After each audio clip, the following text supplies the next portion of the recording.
ఇప్పుడు నా మాటను గమనించాలి. దేవుని కృప అని అన్నప్పుడు నేను ఎప్పుడు చెప్తాను, కృప పరిపూర్ణమైనది. అంటే ఎందుకు పరిపూర్ణమైనదంటే దేవుని కృపలో, ఇంగ్లీష్లో అంటే మనం ఇట్స్ గ్రేస్ ఆఫ్ గాడ్. దేవుని కృపలో లేనిదంటూ ఏది ఉండదు యేసు నామమున. జ్ఞానం కావాలా, ఆరోగ్యం కావాలా, ఆశీర్వాదం కావాలా, లేకపోతే ఎన్హాన్స్మెంట్ కావాలా, లేకపోతే అడ్వాన్స్మెంట్ కావాలా, ప్రాస్పరిటీ కావాలా, నీకు ఏమి కావాలనన్నా అన్ని దానిలో సమృద్ధిగా ఉంటే యేసుని నామమున. ఇది దేవుడంట తన పిల్లలకు ప్రతిరోజు దయచేస్తున్నాడంట. స్తోత్రం చెప్పాలి గట్టిగా, హల్లెలూయా. ఆ మాటను గమనించాలి. ఇప్పుడు నేను చెప్పే మాట ప్రాముఖ్యమైంది.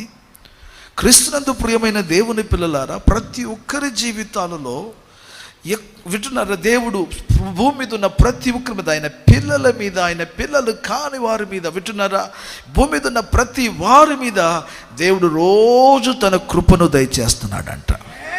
దేవుని స్తోత్రం కలుగునుగా.